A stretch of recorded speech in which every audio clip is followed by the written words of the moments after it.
I remember standing in a room with some young people, and I was talking about the dangers of digital technology. And I said something, and as soon as I said it, I was afraid maybe that sounds too strong. Maybe I just lost something. But what I said was, you've probably experienced how this thing, if you pour yourself into it too much, you can feel like you can empty yourself into it. You can lose your soul to this. Here we go. Welcome to a special edition of the Focusing Way podcast. I'm your host, David Battistella. We call these special editions The Way is Love. Find The Focusing Way on Apple Podcasts, Spotify, and our website, thefocusingway.com. Who's up for a little soul work?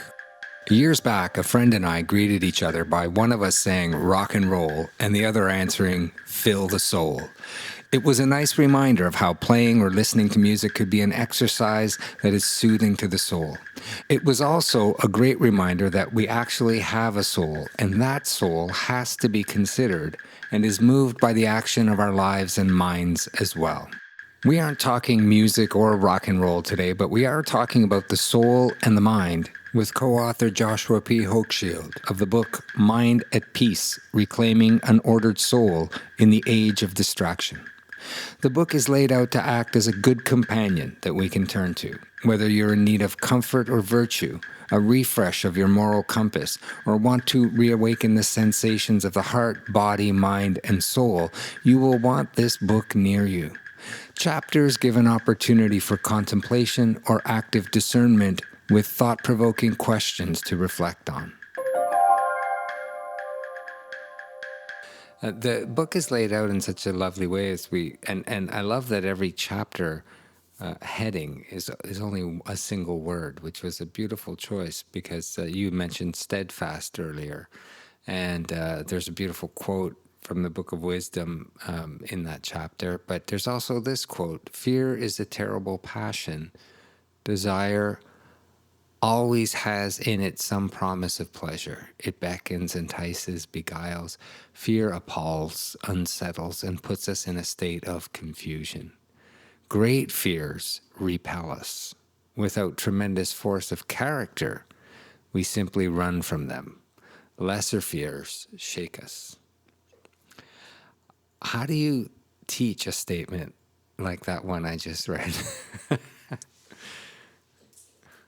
Oh, I don't know if I have an answer to that. I mean, the classic example of courage, because it's easiest to talk about, right, is the soldier on the battlefield. And the reason that that's a classic example is because the threat is great. You might lose your life.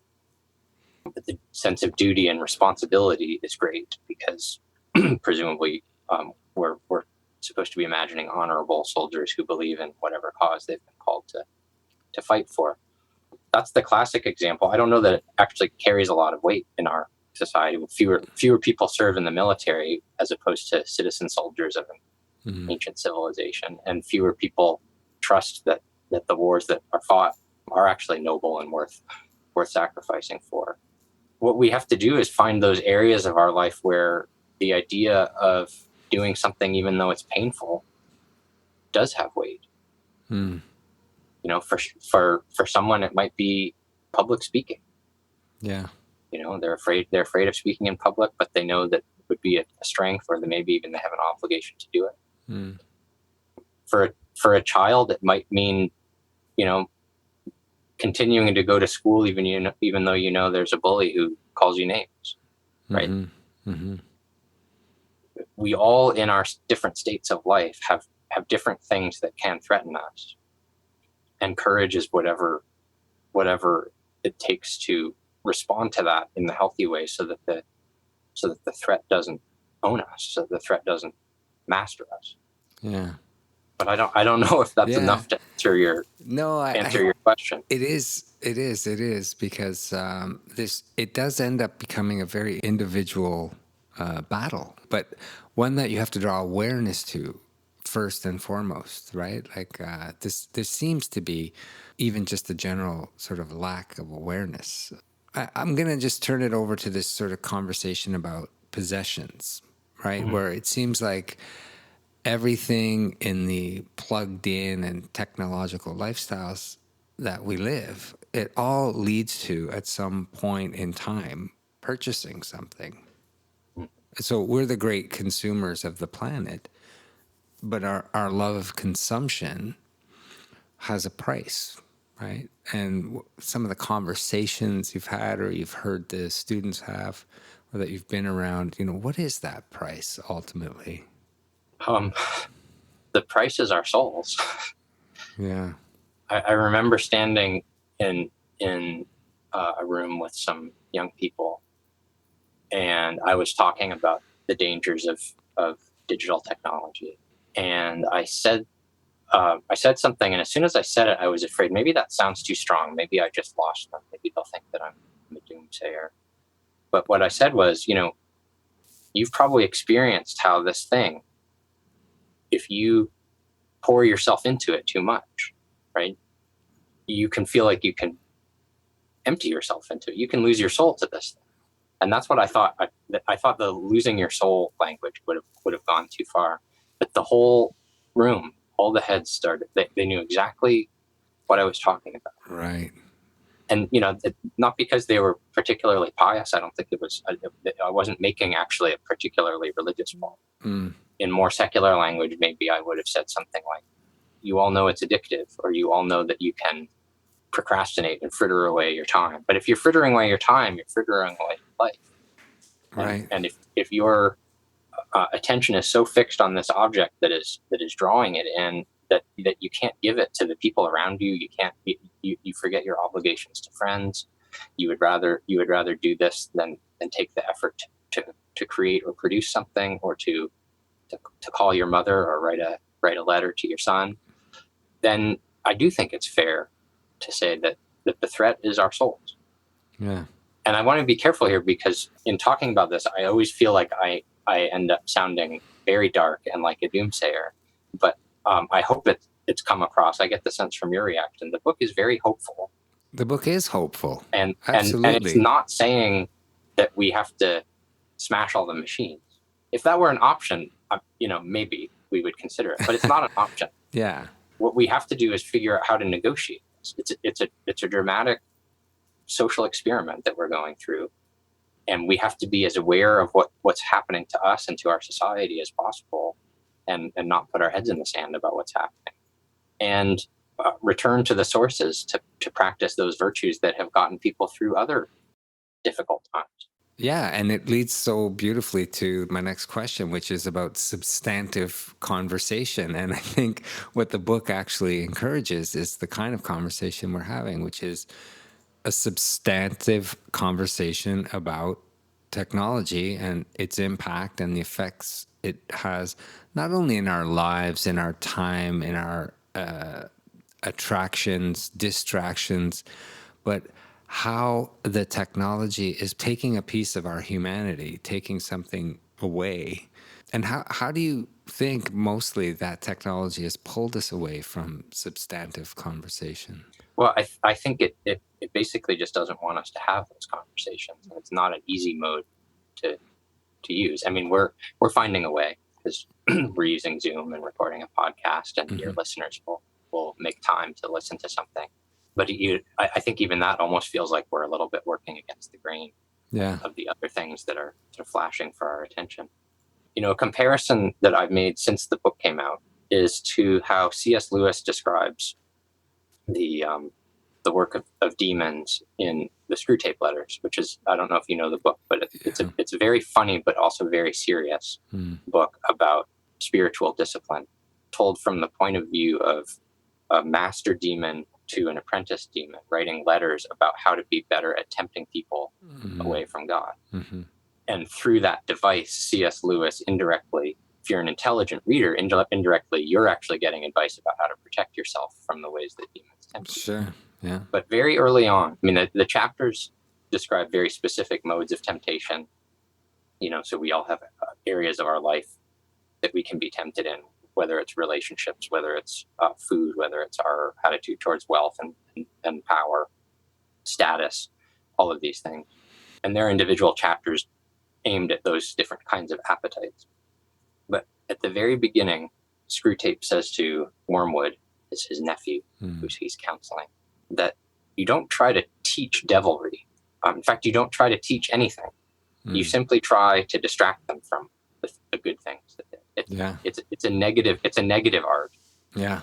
And the last thing that a tempting demon wants his target to do is stop and reflect, to go for a walk, or to actually spend time seriously reading a book. So you just make sure as much as possible that nobody spends too much time doing those things, or when they're about to start doing those things, just drop something. It's the art of distraction. And when I reread the Screwtape letters about a year ago, and when I read it, I had been thinking about the design of social media apps, and I thought, this is exactly what the social media companies were trying to do. And I'm not attributing a demonic intention to the social media companies. They were just trying to make money. But they ended up designing they designed a technology that has the effect of making it harder for people to sit with their thoughts, to ask, what does it even mean to be a human being? What is essential to human life? What is it that would truly fulfill me? I also think this is why it's so helpful that different disciplines have tried to shed light on the problem. It's pretty universally recognized that something's a little off, that we might have gone a little too far, or that we'll need help to carry forward with these new technologies. And sociologists have researched this, political theorists have researched it, psychologists have researched it. You probably have particular insight from your background as a practitioner. Philosophers have theorized about it. But part of the reason that Chris Bloom and I wrote the book is that we realized that the spiritual tradition was also a resource. That is ultimately what classic Christian spirituality is about, is reminding us what it truly means to be human. Yeah. And only that perspective can tie together all of the insights from the other perspectives, and actually hopefully be practically useful to somebody who's willing to do that kind of reflection. That's a very good point. And I'm just wondering, because from your experience, we're sort of talking about the noise of the world here, and that's what we're dealing with on a constant basis now. How has the noise of the world contributed to people not fully understanding that there is a universal divine force supporting them? Like, the distraction is so large that they're distracted from the universal divinity that is placed them here. I think for many it has done that. I guess I'm hopeful enough that for many it's actually been such an incredible distraction that it has caused them to ask the kinds of questions that you and I are discussing today. But even before the age of digital technology, there were many things that made it difficult for people to feel comfortable or even think that it was possible to contemplate ultimate things, or to contemplate a divinity. There were ideologies that convinced people that there was no such thing, or that theorizing about such things isn't really is purely subjective.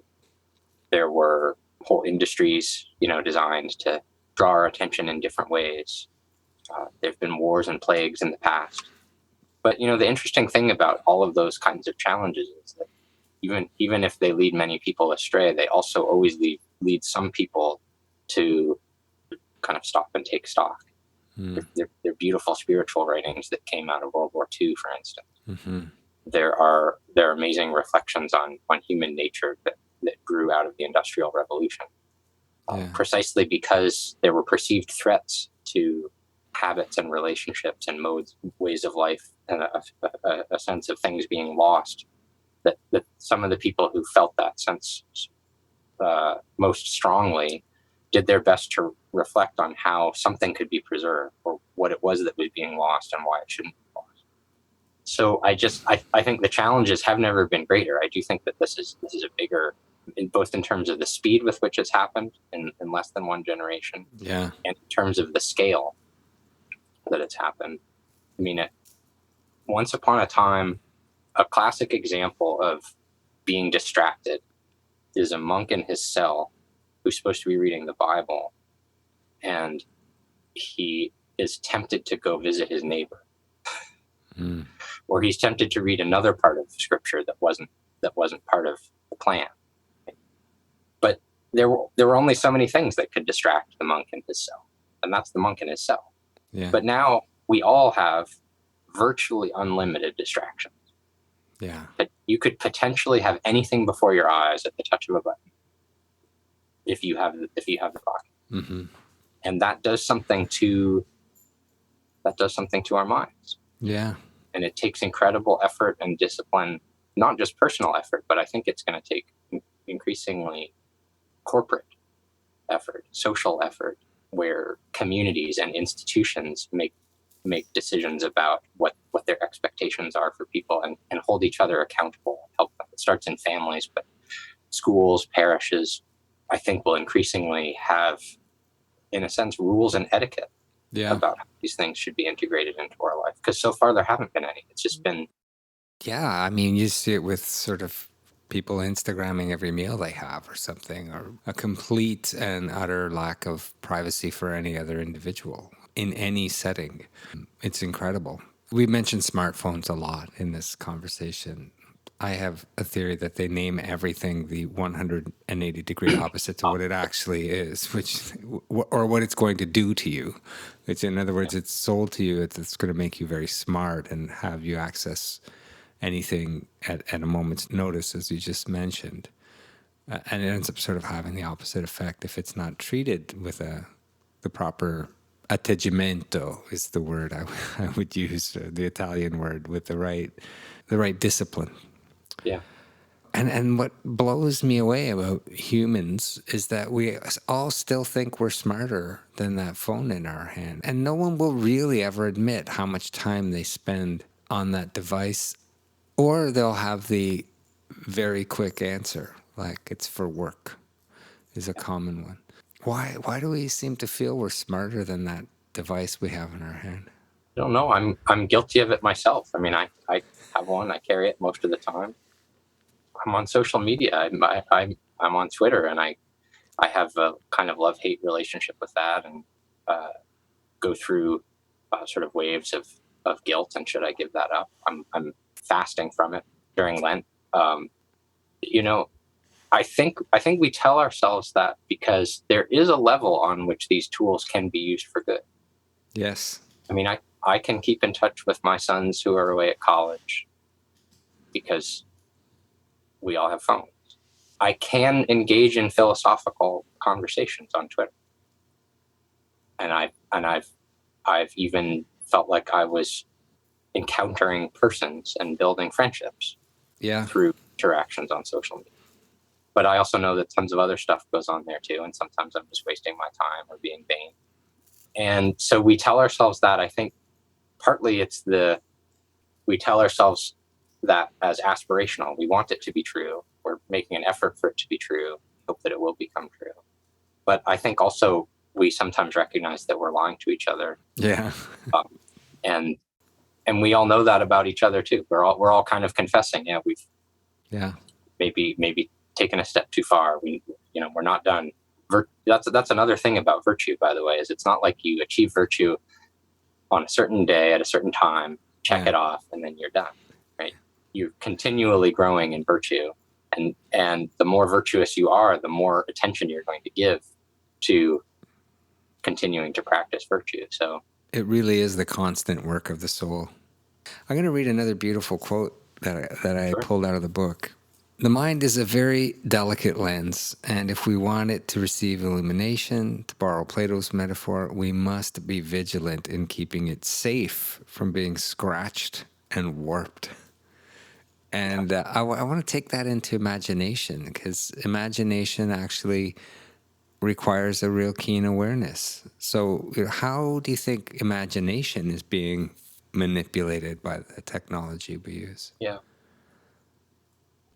I mean, something that we don't talk about in the book because we took it for granted that people would recognize this as a moral problem with the internet, especially for kids, but also for adults. Pornography. One way of understanding the pollution, the threat that pornography is that it messes up the imagination. Mm. People who watch pornography, it changes the way they see other things. It changes the associations they make. It changes the memories that are triggered when they encounter persons, and so it makes it harder for them to see people as they are and to have authentic relationships. We didn't talk about that in the book, again, partly because we took it for granted that we didn't need to make that argument, but also because I think in more subtle ways, having a beautiful screen with bright, vibrant colors pollutes our imagination Yeah. and changes the way we experience the world. You're in Italy, and you probably see tourists walking around, and they can't just look up at the Duomo. They also have to. I was guilty of this too when I visited, but there's a part of us that wants to retain something. Yeah. But there's also a part of us that now you can't look at a nice meal and not imagine a food blogger putting it on Instagram, or you think this was a great experience, but I wish I could have, gotten that extra. So because it's become so ubiquitous, it's changed the way we experience the world, even when we don't have a smartphone on us. Yeah. And because we're touching all of our pockets trying to figure out where we've left it. yeah. And of In course, a sense. imagination is very closely linked to memory as well. And so it's made it's changed the way that we remember things, or even the value that we place on our own memory. If you have a question, instead of cultivating a memory, you can just Google it. Mm-hmm. And sometimes that's enough. I'm not saying that having lots of facts at the tip of your tongue is necessarily virtuous, but it used to be a sign of maturity that people had a store of knowledge within them that they could draw on confidently, and that gave them a kind of independence. That they didn't owe it to anybody else. They weren't paying for a service. They weren't pressing buttons to get it. It was part of who they were. It was part of their personality. And I think that's becoming rare, or at least different. People are developing different kinds of memories and developing a different kind of imagination. It's a very long cry from Renaissance era people like Pico della Mirandola, who I think was prepared to debate anybody on any subject. Over 250 subjects, he was prepared to debate anybody at any moment. So, I mean, when we talk about that kind of preparedness compared to the lives we're engaging in this era, it's quite a stark contrast. And that's, it's centuries ago, but that's what we're where classic formation. You're at a Catholic university, and there's a certain amount of this that the students who are coming there are already have a bit of an awareness and have a sort of a spiritual formation. I don't know whether that gives them an advantage or not. One important thing I want to get to is humility, because ultimately, you do toward the end of the book talk about the act of reconciliation, and how that becomes a cornerstone of conquering pride, and we get blinded in this, and there's a certain amount of blindness that we're all living with. We just mentioned it a moment ago about how we know that it's interrupting a beautiful potential moment that passed us by. But maybe if we could just go to humility for a moment. Yeah, I mean, I like this turn after our conversation, because someone listening to us could get the impression that what I'm describing is all about our need to make an effort, and that it's kind of up to us to do something about it. It's like a call to action, which in many ways it is, but the danger there is that we could think that we can do it ourselves. And just as I was saying before, that we need the help of our community sometimes to be held accountable for certain standards, or members of a family want to help each other to realize their goals. We need God's help too, to recognize that we have a problem in any area of our life, but certainly with digital technology, we have to recognize that we were created to be a certain kind of thing, and we're not responsible for being that kind of thing. That was the act of the creator. We're responsible for living up to the kind of thing that we were created to be. And we're also responsible for recognizing our continued dependence on God to be able to even do that. So it makes sense, for instance, to start a book or a podcast with prayer to sort of remind ourselves that however much we might be making an effort to make progress in what follows, that we're trusting that we're not the ultimate source of that. We're not going to solve our problems all under our own power. And I think, the Christian spiritual tradition obviously highlights humility in a very, very powerful way, with a God who becomes incarnate and is willing to sacrifice everything to redeem us. But there's a natural level of humility which is recognized in all kinds of traditions outside of Christianity and recognized in classical philosophy too. Just having some assessment of your place in the universe, and that you're not at the top. There are things higher than you, and you might not on your own be worthy of touching those things, even if you want to. But you can hope that those things want to have some relationship to you. Again, Christianity has given us an unparalleled account of how that plays out historically. But you can find that point in Plato. You can find that point in Aristotle. Any wise, virtuous person in all of history recognizes that they are not their own creator. They are not responsible for everything in their lives. And not only does that help bring a kind of peace of mind, but it makes you better capable of being a friend to others, helping them, supporting them, and receiving their support, and being willing to receive support from others. But it also helps orient you towards ultimate things. And two of the key words in the title of the book really emphasize the idea of being ordered towards God, right? Peace is not just absence of violence, but peace is a kind of integrity or harmony that comes when things are ordered towards their proper end.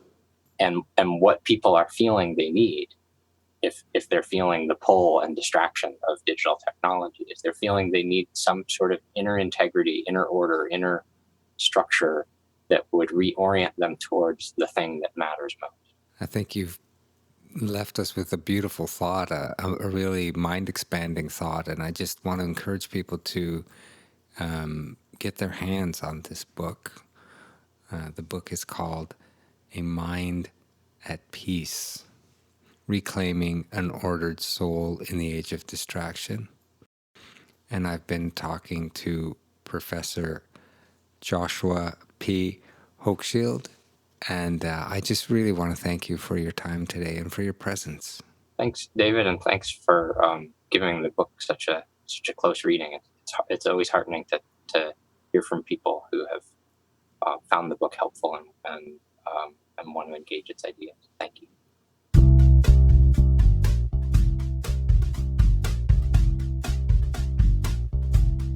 Hey, thanks for listening. You can hear more conversations on Apple Podcasts or Spotify. For more about The Way is Love, go to thefocusingway.com.